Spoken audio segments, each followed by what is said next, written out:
next speaker is Samuele Maschio from the University of Padua. He's talking about two constructive approaches to probability. Yes, it will be really 1 plus epsilon approach to probability. And so I would like first to thank the organizer for giving me this opportunity to present this talk. And this is mainly based on joint work in progress with Ishihara.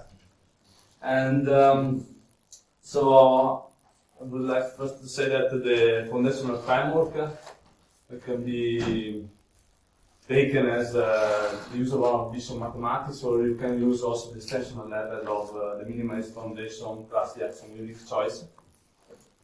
So in that case, real numbers will be the user visual real numbers formalized in the minimalist foundation. So first I will divide the blackboard into some areas of note.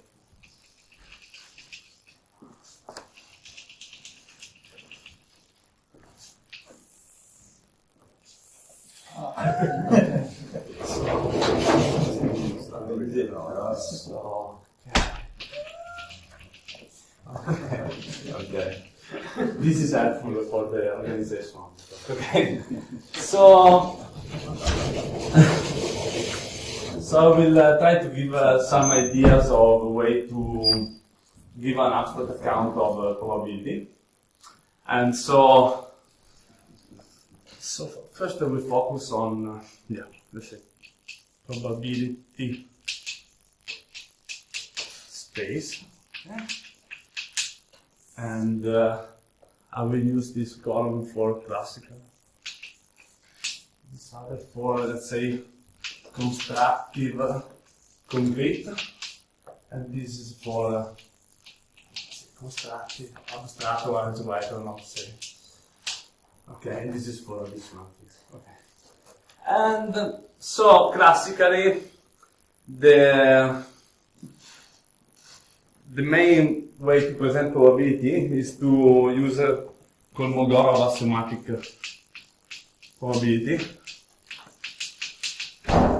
So you have a probability space. It is something given by 3 things. There is a set of elementary cases, elementary events, and a sigma algebra of events which are subset of omega, and a sigma and a sigma additive measure which has total mass 1, which is for probability.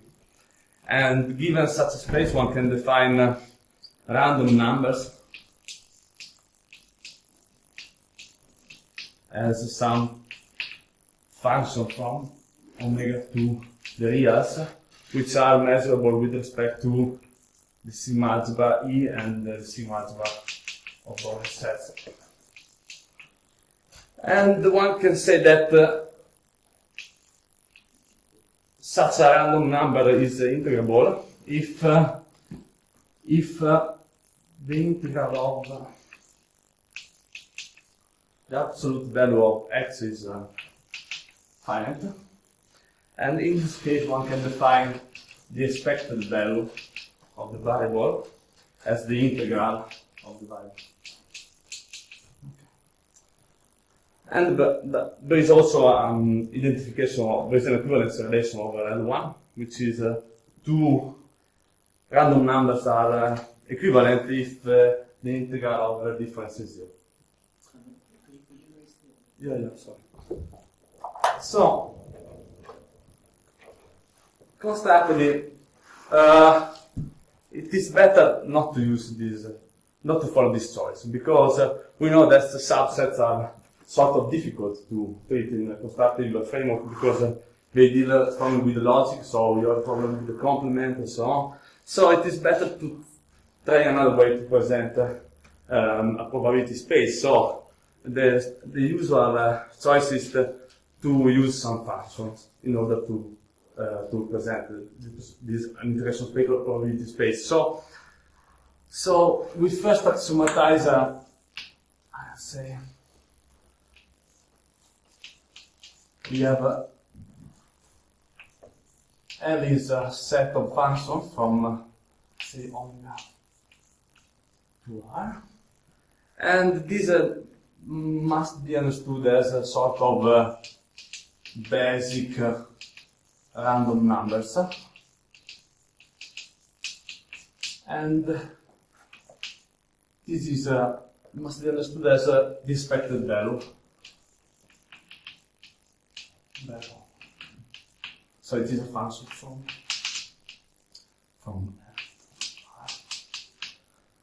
Now we require that L is closed under some operation, so under the sum and the multiplication for a real number, and it goes under binary inf minus suprema.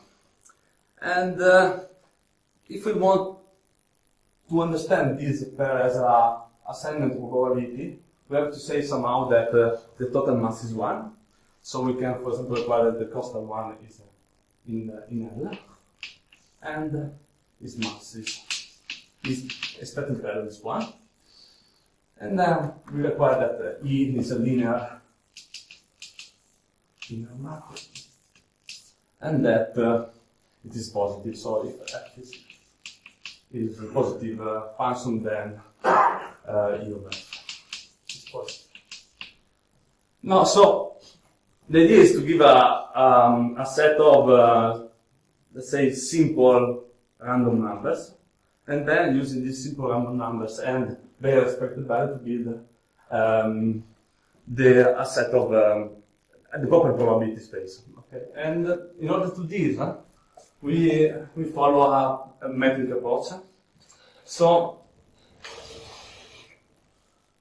a pseudometric space is a pair in which X is a set and data is a binary function assigned to each pair of element of X a positive number, such that if X and Y are equal, then the distance is 0, and then it is a symmetric and say triangular inequality holds.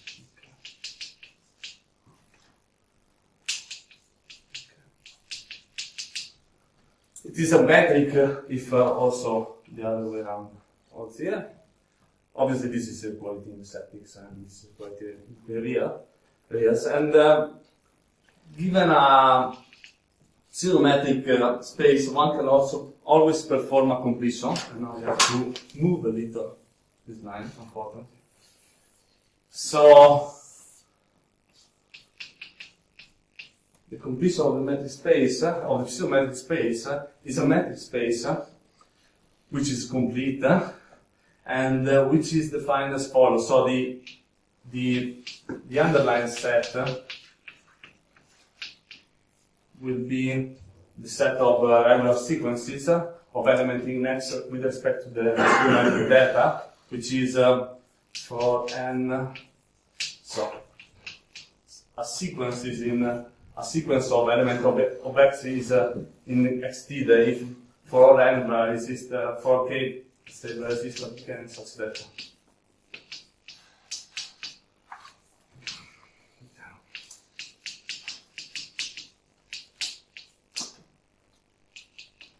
and the quality of to such a sequence in xt the data is the usual one.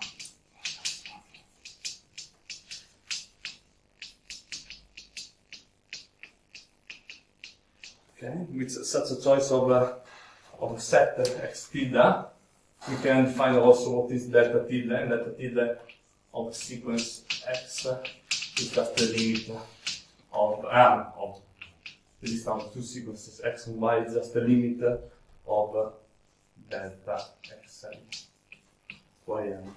And this gives rise to a complete metric space. So, why this is helpful? Because here, this expected value E induces a pseudometric on the space L. And the pseudometric is the one defined by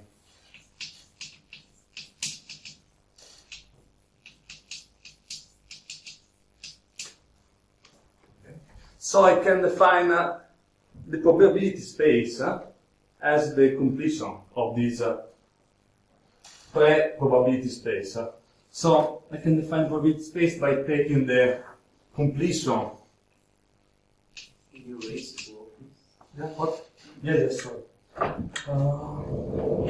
By taking the completion of the as underlying set, the set L tilde delta E, and by defining the final expected value as the limit.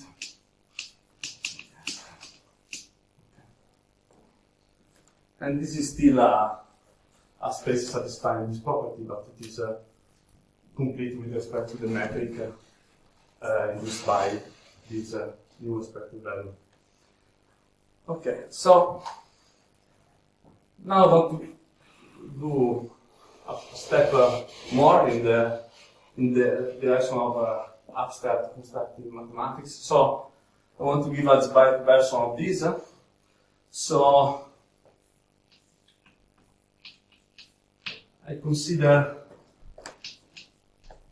vector lattice, which means L is a vector space with a structure of lattice, which well behaves with respect to the vector structure, which means that, for example, we have here these two properties. For Lx, y, and z, we have this property, and also for positive real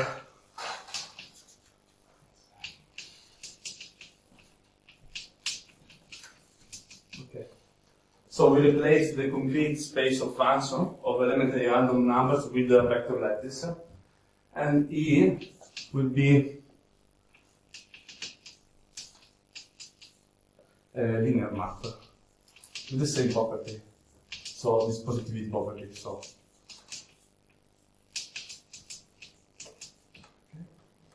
and everything goes exactly the same way. So we can define a metric, which is simply axiomatic, which is simply this one, and we can perform the completion.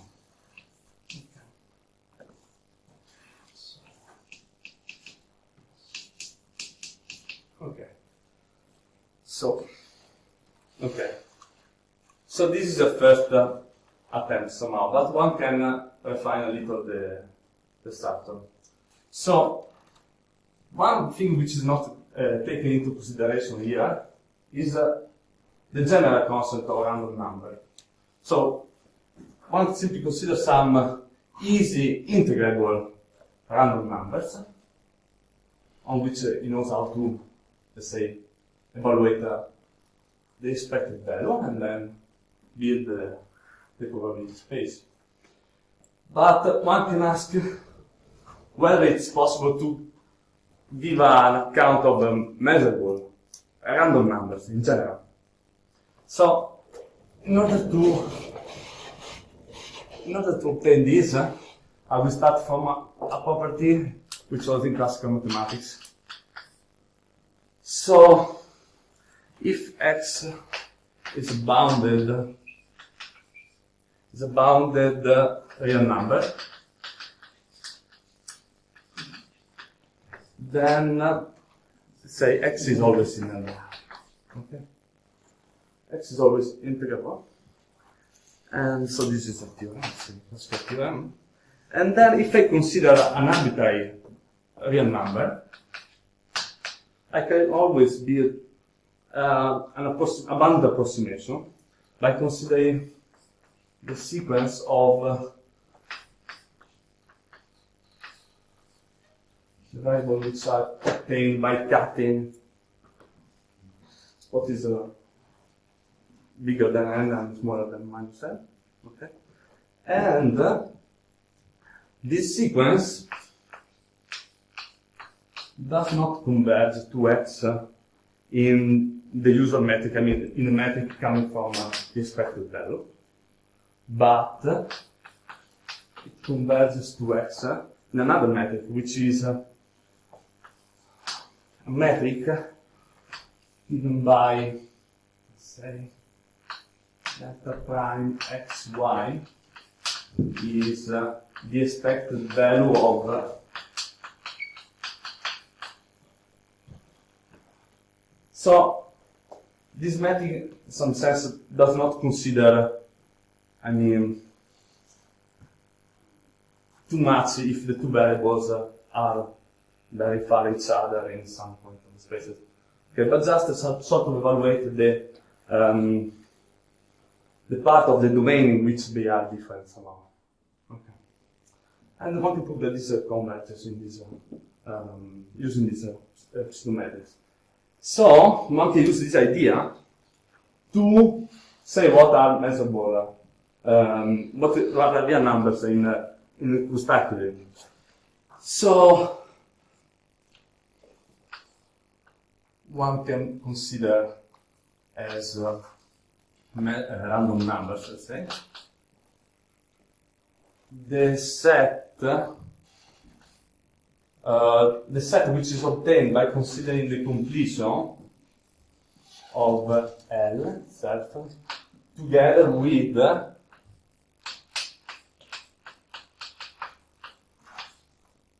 this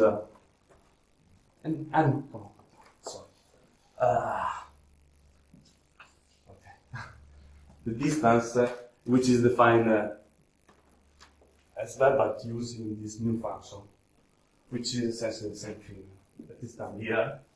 And by considering the completion of this space, one obtains a set, which we can call this set the space of measurable functions, random numbers. And one can also notice that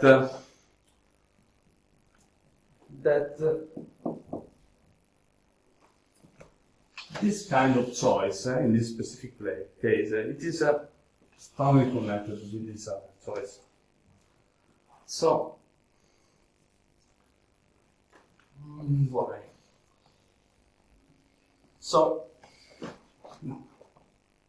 this, I said that in the classical complete case, let's say, this sequence of random variables can be converted to X, and so we can add to this structure some other information. So we can, for example, ask that as a requirement that let's say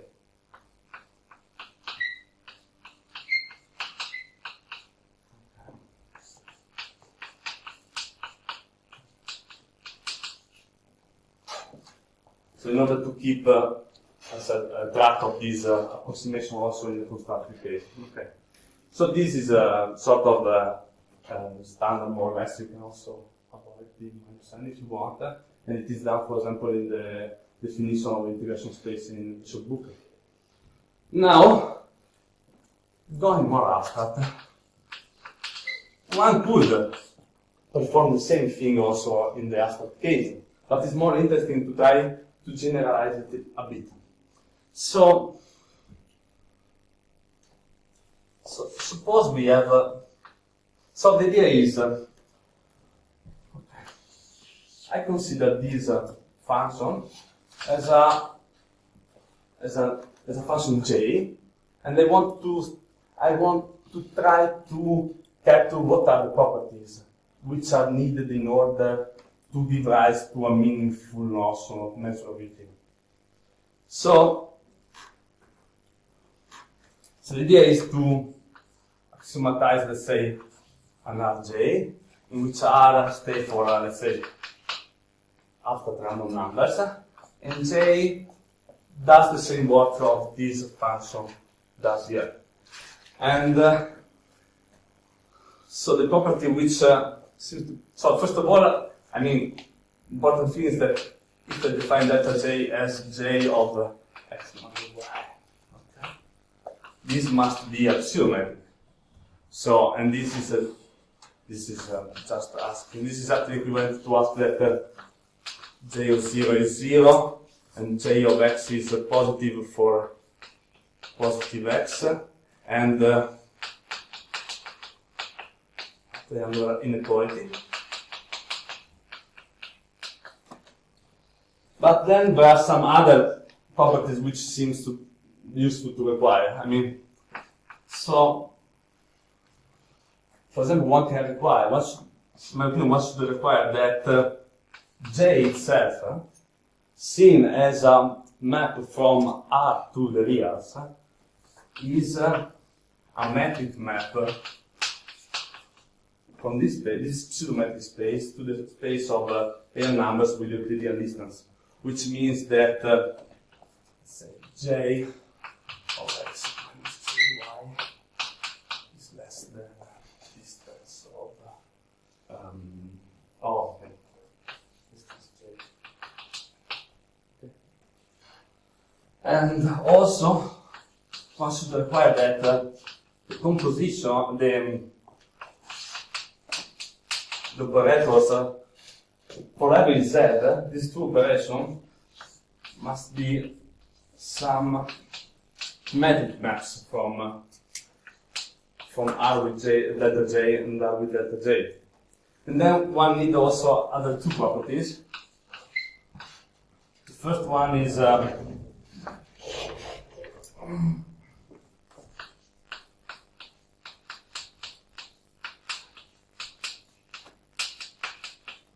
and the second one is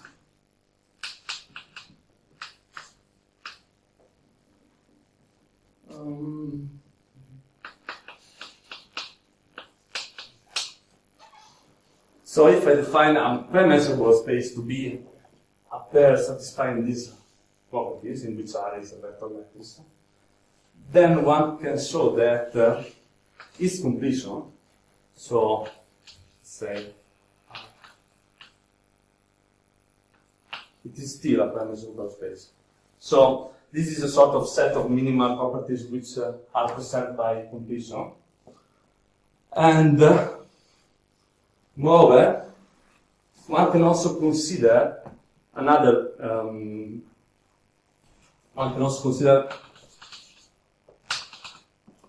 for every such a space, one can also consider the sequence for every x in R. One can consider the sequence of the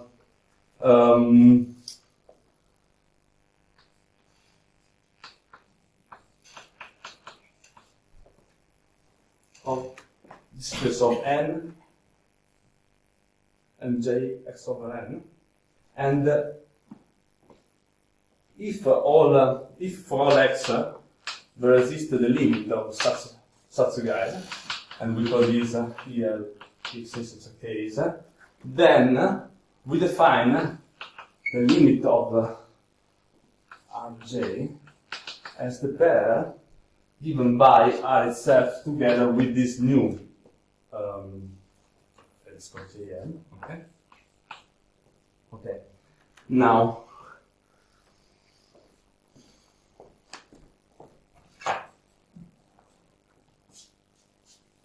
if you go back, oh no, I failed my goal, secondary goal. So, if you consider the case in which, consider for a moment the case in which this is E, a concrete E, and this J is, this operation, yeah. So J is this one, in a complete constructive case. Then one can notice that this is exactly N P. In this case, E is linear, so this is exactly E of this and then, which we require to convert. Okay. Or we can, if we choose -1, we obtain exactly this one. Okay. In any case, a complete approximation. So this the meaning of this expression is similar to the meaning of this one. It's a sort of approximation. So this suggests two possible definitions.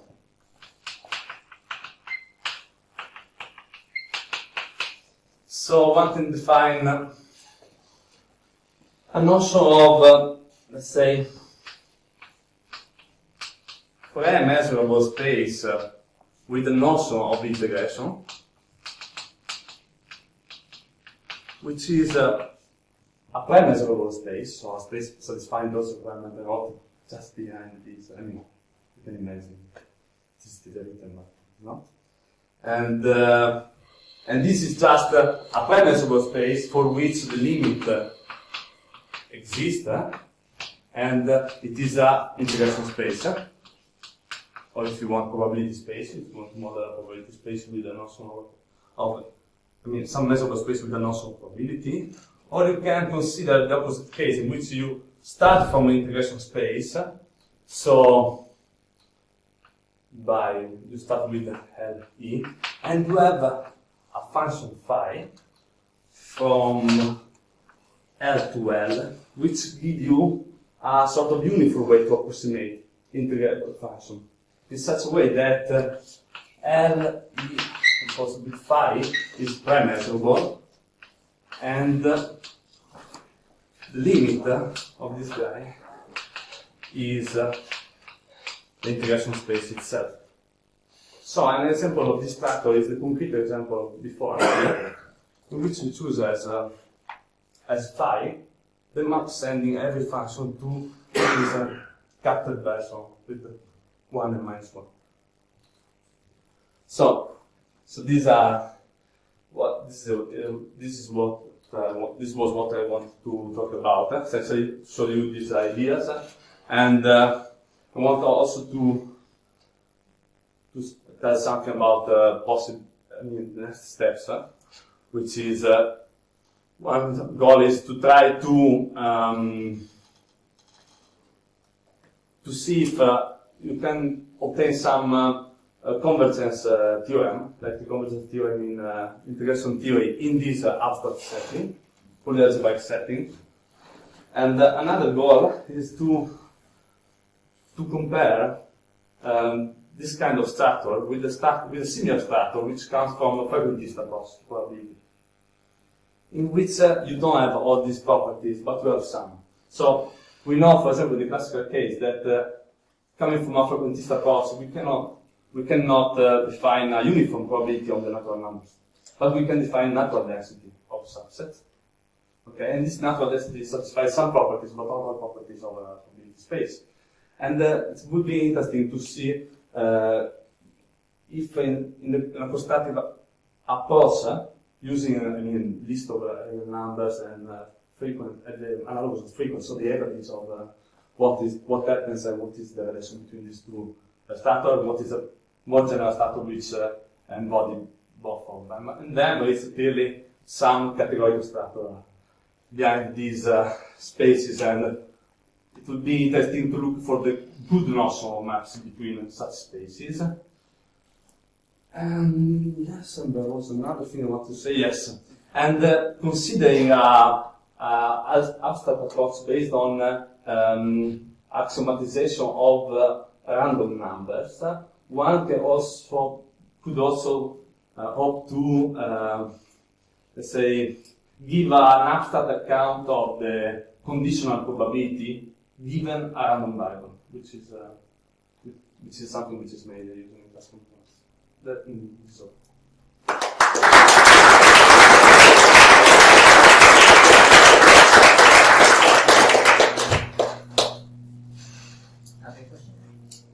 So what is the relation to Clifford change integration spaces? Yeah.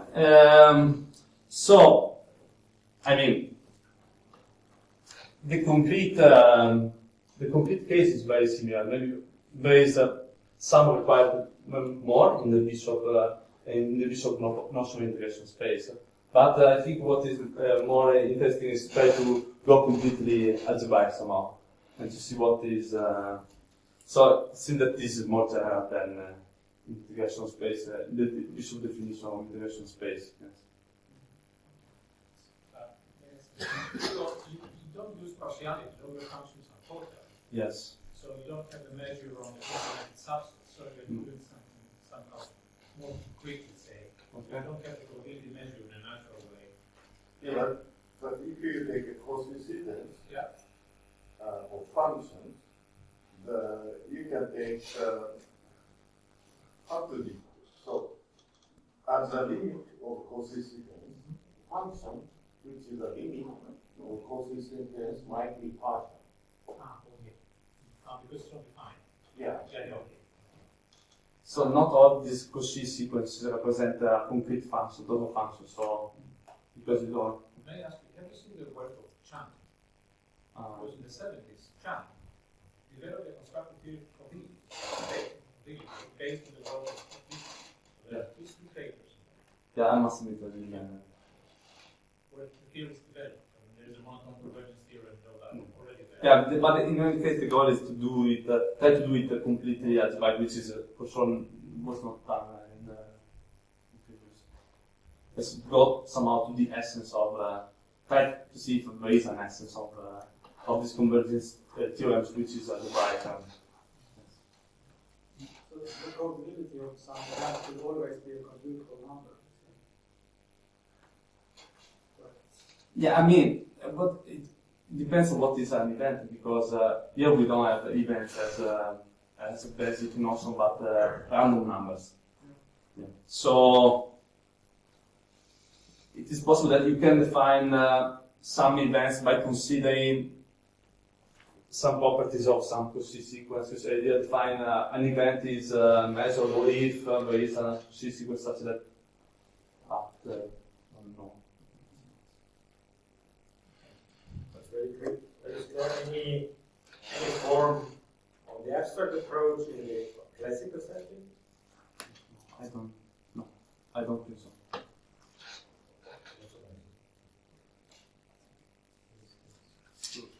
There are two aspects in your work, if I understand it, and I want to check. So there is this kind of theory of random variables, but on a specific instance. Yes. And then some operators on expectation. Yes. And so do you have it, I mean, it would be good to have them separated in a way. So like to have some kind of a theory of random variables and then their moments. I mean, not just expectation, but also variance and so on. Yes. And then to understand what is more specific about random variables and the Kolmogorov. And so my question is, do you have